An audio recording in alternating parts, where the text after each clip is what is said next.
Good morning, everybody. This is Stacy Turner with our DMOpro Zoom, and I am not in my usual location because last minute we decided to come to Lubbock, Texas. Our daughter's little dog had to be put down yesterday, and we have had her since Brielle was 8. And so it was just super sad, and my mama heart felt bad for her and just wanted to be able to come spend a couple of days with her. So I got in the car and we came, which is another reason why I absolutely love the flexibility of this business, right? We can go where we're needed. And then also Jarrett's one of his employees had to be flown here Recording in to progress. early labor. She is only 33 weeks and she had to be flown here. So we're going to go see her as well. And we'll just get to see both of these lovely ladies in our life. And I have a couple of connections in this area, which is fun. I've already reached out and said, hey, I'm here. Maybe we could do lunch. So you just never know. So I'm curious to know how you guys are doing. Remember, we are working towards this boost your business incentive and all the prizes.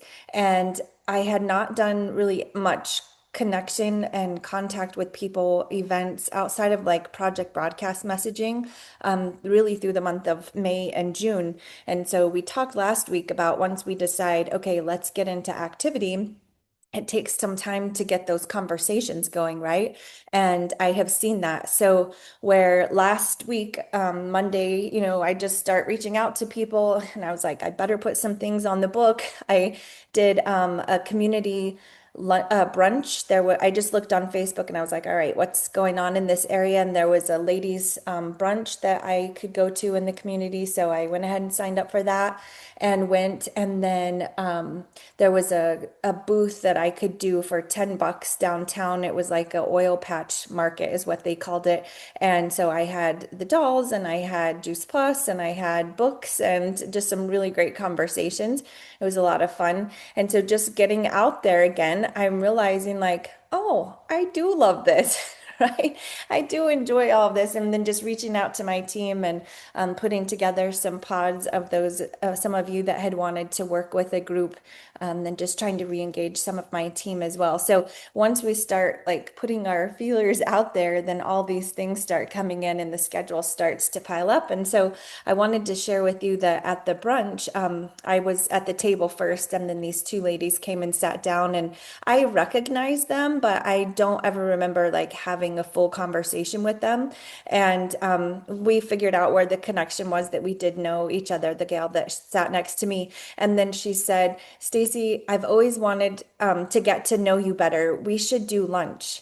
And I was like, so sweet, like, of course. And so I said, yes, let's do it. What do you have this week? And so I just want to encourage you, if somebody ever says that, like, you can say, we should go to lunch. Oh, yeah, let's do coffee. But then nobody ever makes it happen, right? And so I'm always very intentional about if somebody says that, we should connect, we should get together, we should do dinner or whatever that looks like, to say, okay, let's go. Let's put it on the calendar and make it happen. And so I just want to encourage you to do that. Don't wait until later.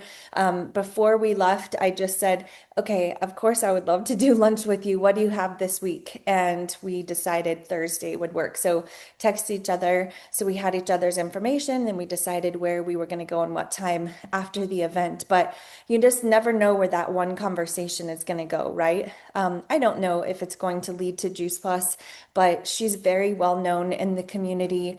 She's a super servant-hearted. I've always really admired the work she does with like battered women, and she runs the women's shelter there. And so, of course, I want to get to know her and hear more of her story and who she is. And so that's just something to think about when somebody says, "Hey, let's get together. Let's make it happen," and not postpone that and wait.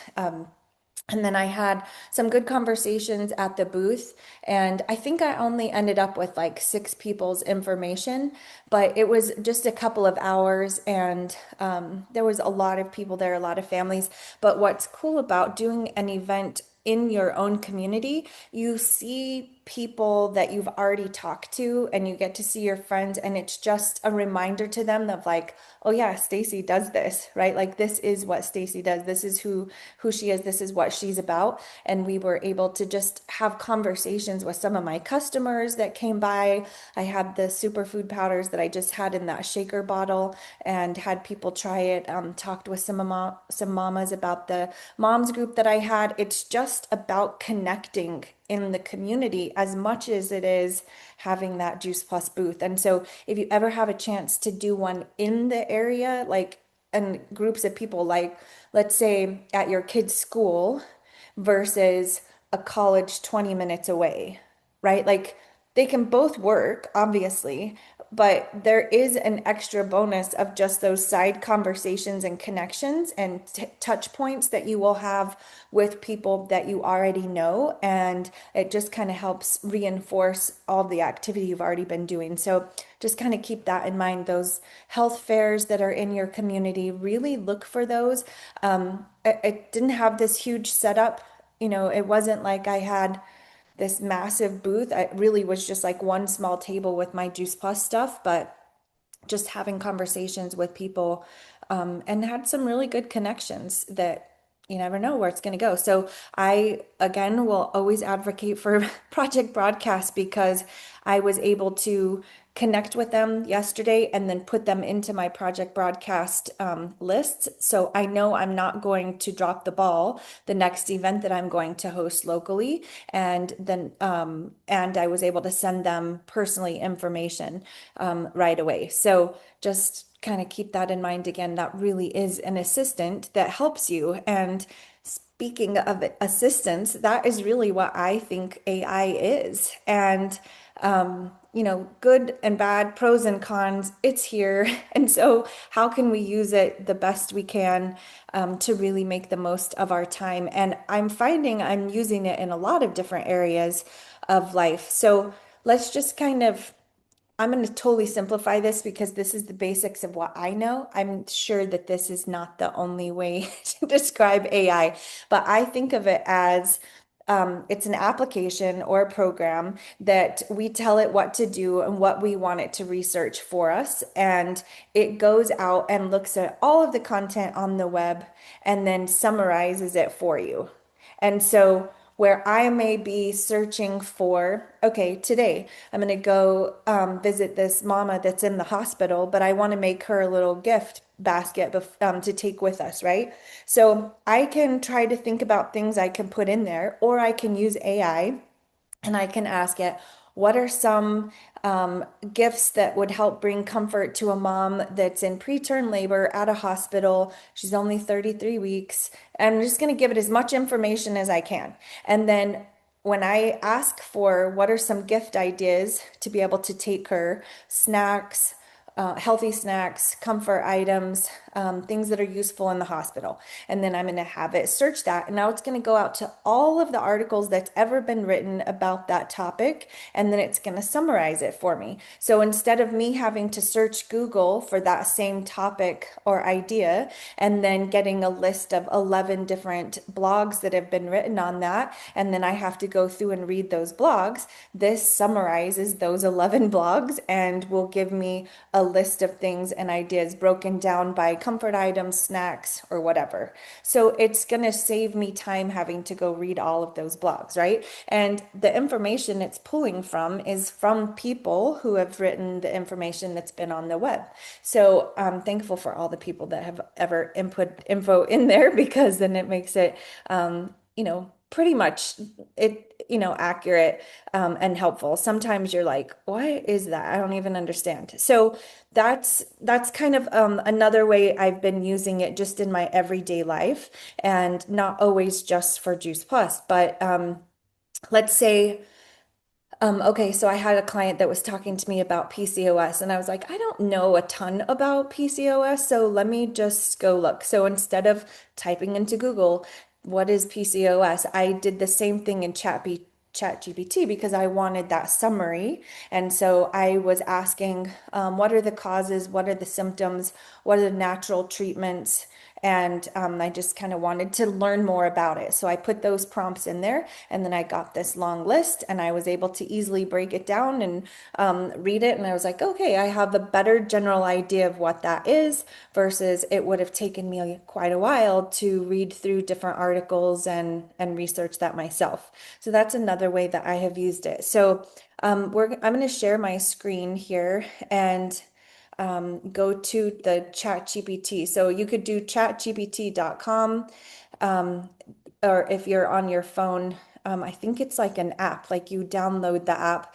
So I like ChatGPT. There's different ones, like there's Chat AI, which may be sort of a offshoot of this. I'm not sure, but I think there's other ones. ChatGPT has a free version and then there's a paid version. Jarrett uses it all the time for his work too. And so he pays for his. So I just have his log information. So I just use his. I think it's like $20 a month. But you can use the free version. It's just you're limited to how many prompts you can do every day, where on the one that you're paid, it's unlimited, and then you can break it into projects. So I was just thinking, here's some other ways that I've used this week. We'll just look through Stacy's brain as we go through here.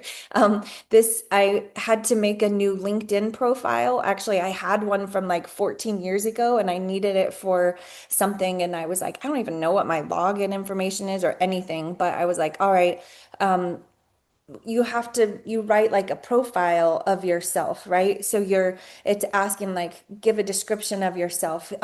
What is it that you do within this position and that sort of thing. Well, I mean, I could type it out and I could spend the time to do it, or I was like, why don't I just ask ChatGPT what this is and ask it to give me a summary? So that's what I used it for. So I did it for my international marketing director with Juice Plus, the Emet trauma therapy that I do, the doula certification, and then I forget one other thing that I had put in there for the profile. And it gave me these beautiful summaries, and I didn't have to think too deeply. The more you use it, the more it learns you, right? So I've the more prompts you give it, it gets an idea of what you're looking for, and it remembers and kind of builds upon itself. Um, I was asking it, what's the easiest platform to make a website on? And it gave me a whole list of those. Um, I don't remember what this one was. Okay, so I said on this one, I was like, I want the benefits of Juice Plus explained. And I said, assume that the reader already knows what Juice Plus is. So I didn't want it from like the very basics. So the more specific you can give it, you can even say like, especially when you start out, you're giving a description of yourself. I am this person, this is what I do, this is what I like, and you want to kind of give it some information about you. But when you want it to do something for you, sometimes if you tell it who it is, so you could first person, you are a international marketing director with the Juice Plus company. You've been in business for 22 years and you're wanting to make a post on Facebook, and then you tell it what you want. So sometimes if you give it an assignment, but you also tell it who it is and like the perspective you want it to give you, then that is really helpful. I had a client, a prospect I was talking with, and her son's skin was peeling off of his feet and his hands on his fingers. And I was like, I remember that being something. I think it was something viral, but I couldn't remember exactly what it was. So I put it in ChatGPT, but I wanted it to tell me who I wanted it from a certain perspective. So I said, you're a pediatric, um, doctor that is evaluating a 3-year-old whose skin on his fingers and soles of his feet are peeling. He's been sick lately. I just gave it as much information as it could. And then the prompt that I got back, it was like, it totally diagnosed him. So then I was able to go back to the mother and I said, didn't you say that he had had strep before and not too long ago? And she's like, yeah, he had 2 bouts of strep. And I said, well, I think that this is what it is. And I sent it to her. And I said, of course, check with your pediatrician, but we need to really work on getting his immune system built up. And then she asked me, so what vitamins do you recommend from Walmart? I was like, none. I recommend nothing from Walmart. So then we were able to have a chat. She never ordered Juice Plus, but someday. But I was able to like be helpful and informative and like give her this other resource and said, check out these other possible ideas of what possibilities. So if you're telling it who it is, that is also helpful. Another client, I said, you're a pediatric neurologist, and I gave it some other words and prompts. And, this child is dealing with this. This is how old he is. These are the symptoms he has. This is the behavior that they're dealing with. And I just fed it as much information as I possibly could. And it gave some really great information that just she hadn't thought of as a mom. Then we were able to explore a little bit deeper and a little bit deeper. And so I found it can help give value to your clients, of just like to be helpful even if I don't know it, I can use this to help search. And then at least we have some direction to have some conversations around. So I thought that that was really interesting.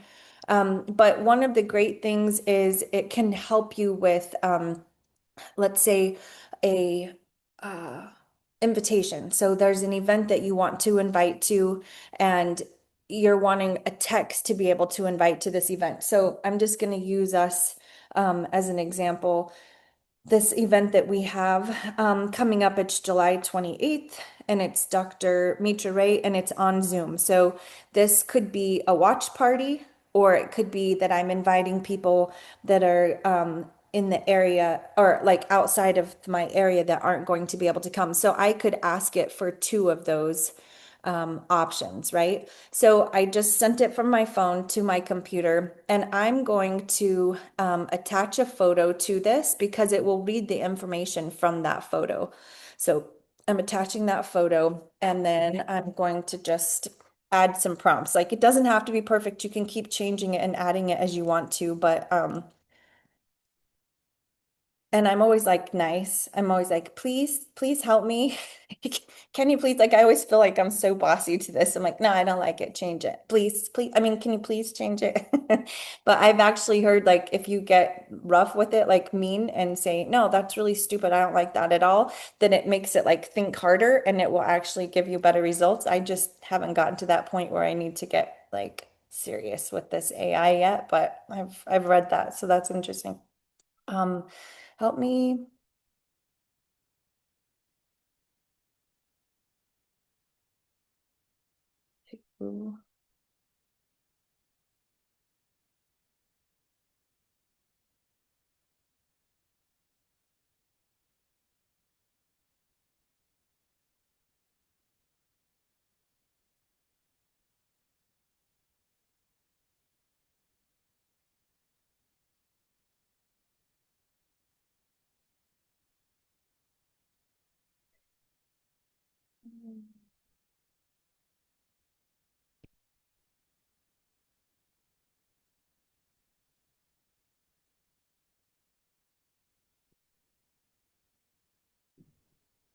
Stacey, I'm just curious why you're typing that in and you're not speaking it to um, ChatGPT.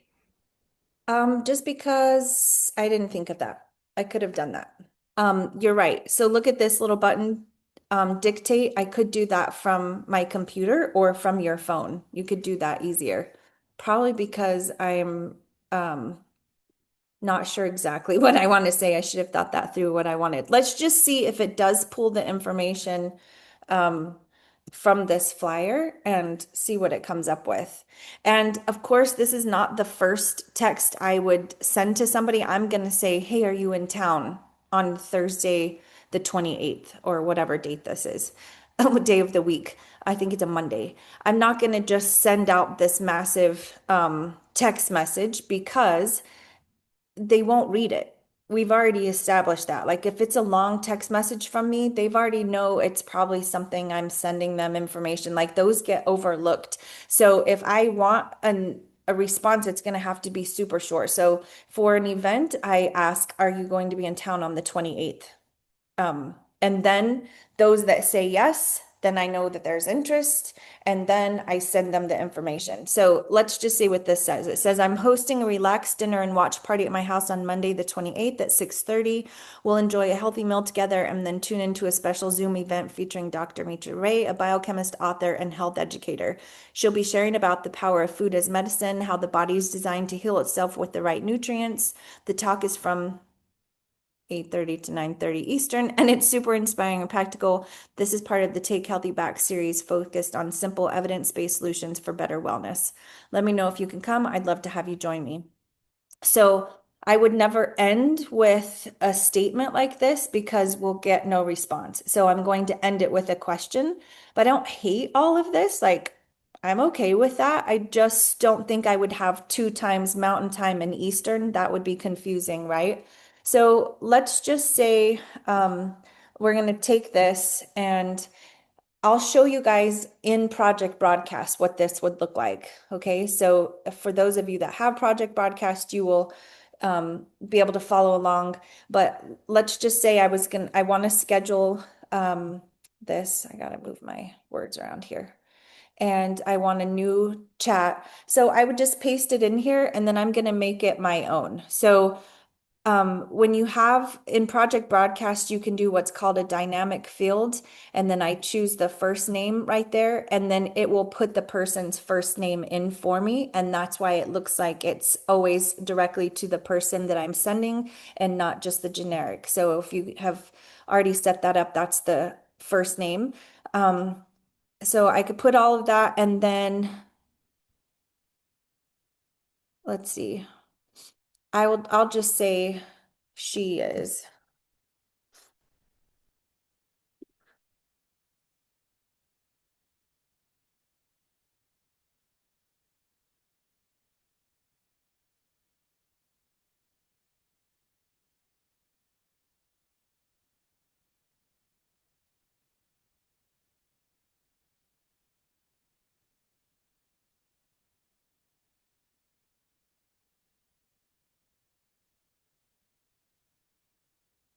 I could say that. Will it just be you or will your family be joining? So that's an assumption that they're like, oh, great, wait, she thinks I'm coming. I need to let her know I'm not going to be there, or actually, yes, my husband and the kids will be with me, right? So that kind of elicits like, oh, they need to respond back to me.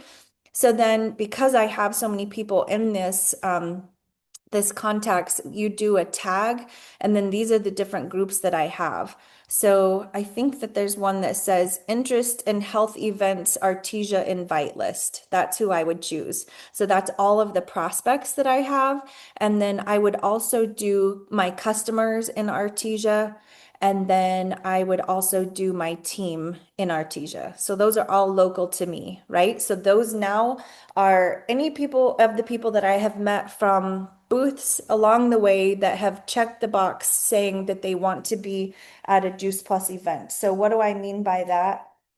This is my paper. I don't know if you guys can see this, but this is their sign-in sheet and it says, I use the same one. And then at the side, they can check what their interest is. If they're interested in sourdough, Juice Plus events, or health events in the area. And so whatever box they click, or choose on that, I add them to those lists. So then when I'm inviting to a sourdough event, I already have everybody that's in that list that has wanted to come, and I'm not building that every time. So that keeps I can just be way more effective in a 15-minute time span than if I had to think through what am I going to type to invite to this event, and who am I going to invite to this? Like I can invite a massive amount of people. Let's look at how many that would be. That would be 100 people. I can instantly invite every one of them with that verbiage that I already came up with through ChatGPT, and I didn't take a ton of time to do that, right?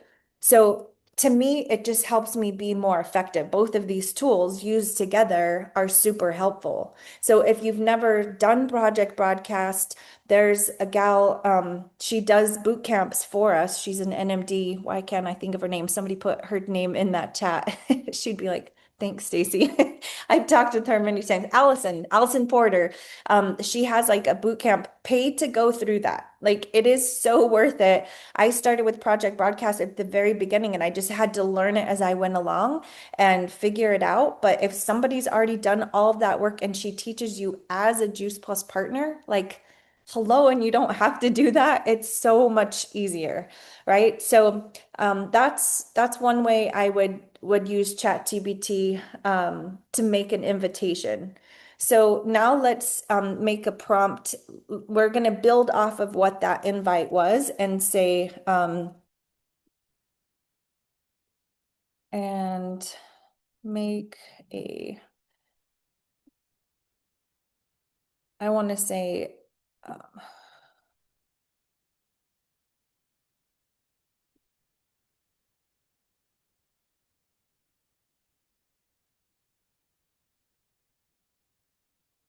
right, let's just see. So I said, use the same info and make an engaging Facebook post used to pique interest in this event. And let's see what it says.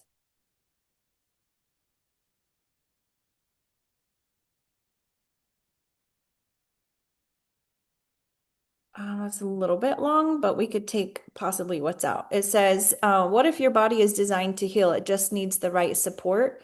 So Facebook is great to ask a question at the beginning to get people wanting to engage in it too. So that's good. I'm opening my home for a relaxed dinner. Powerful featuring Dr. Mitra Ray. She'll be sharing simple functional nutrition, how it can radically support our health from the inside out. And I like how it will use these little emojis or whatever those are. The body is absolutely positively designed to heal itself given the right nutrients. This 30-minute session is part of a nationwide Take Healthy Back movement sponsored by Juice Plus, a food first approach to wellness.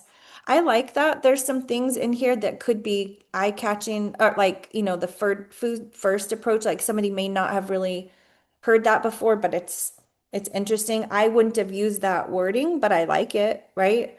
Um, I'm fine with all of this. Like it's just something to get information out there without overthinking it. So here's what I've also found though, if I put that flyer on Facebook, I won't get as much of a response or if I text that flyer out. It's a lot to look at. It's small writing.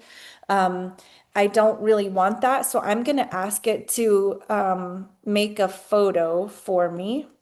And let's just see what this looks like. Okay, let's see. Make me um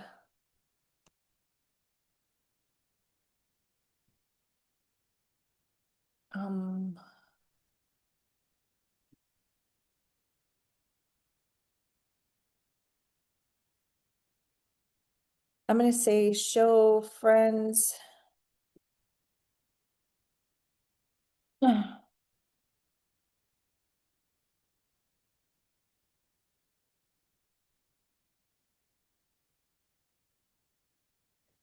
So I don't know what this will come up with, but I said make me a simple, realistic image that represents what this event will be. Show friends having dinner and learning together. Let's just see what that looks like.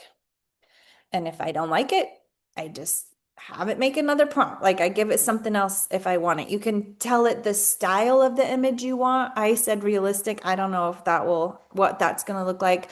You can have it more of like a drawing or a cartoon, or if you have like a favorite artist, you can say in Rembrandt style or whatever. You can get even more specific of what you want. But you can say, have the Juice Plus bottles on the table, have a TV screen with Dr. Mitra's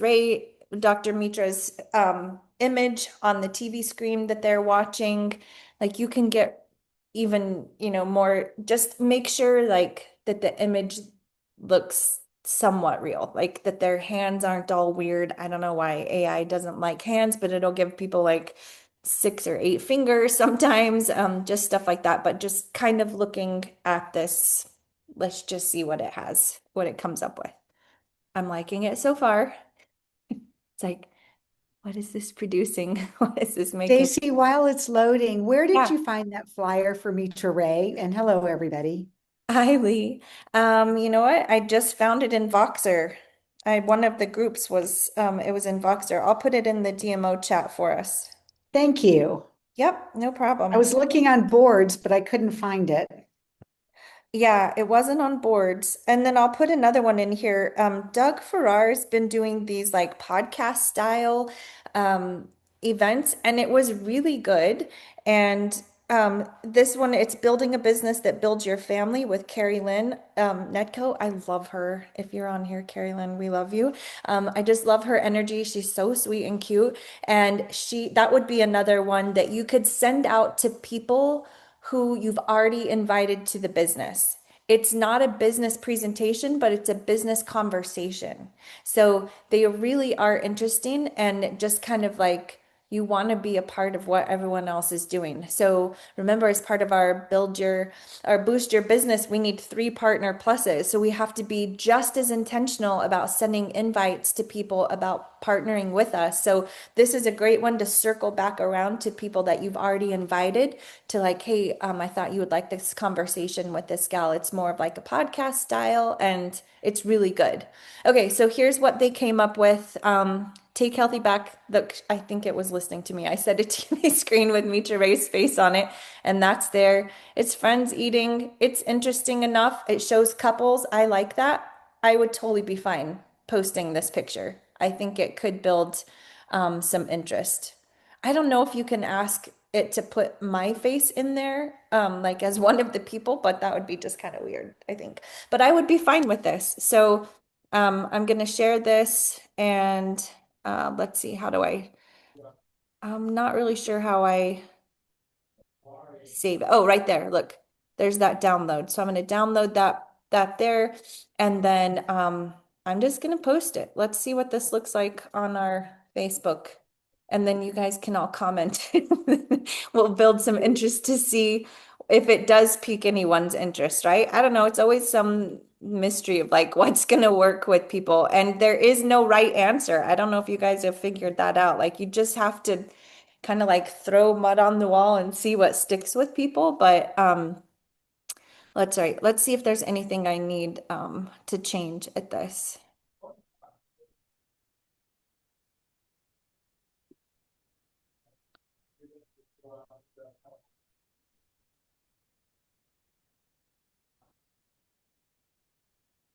All right, I'm just going with it. I'm not going to think too deeply on it because I will edit it to death and then we'll be here and we've lost, an hour's worth of work. So the perfection in us needs to go away and then just take the steps and just do it. And kind of the beauty of ChatGPT is it does kind of take the perfection away from us. It does a lot of that thinking to where we're not um, breaking down those different things. So I'm going to use that ChatGPT prompt of the invite. I was happy with that. But I do want to, I can use that in Project Broadcast, that image as well. I didn't show you that, but you can put an image in Project Broadcast. But I could schedule that out if I wanted to because the 28th is kind of, it's a ways away. So I could schedule that to send to them. Or first though, I know I don't want to just send that. I want to ask them, "Hey, are you in town on the 28th? Or would you like to come over for dinner on the 28th?" Right? That even sounds more personal with them. And I promise you, 100 of those people are not going to show up. Right? Like I can send it to 100 people. 100 people are not going to show up. We might have five, and we're happy with five. So I don't have to worry that I'm going to be sending out to too many people. What if all those people come? All those people ain't coming. We got five people. We're gonna be happy with five, and maybe there'll be more. Maybe there'll be none. Right? I don't know, but I just do the activity, and I trust that all of those conversations, all of the little touch points, every event that I invite to, every person I connect with, all of that activity will get results, right? It's not going to be perfect, but I can just keep moving forward with all of that because we can trust that activity always gets results. So I hope this is helpful to you guys. I've not looked in the chat at questions, so if I've missed something, like let me know. But I'm going to stop the recording just so it doesn't get too long for this, but then we can stay on and I can answer some questions for us. So thanks for joining us, everyone.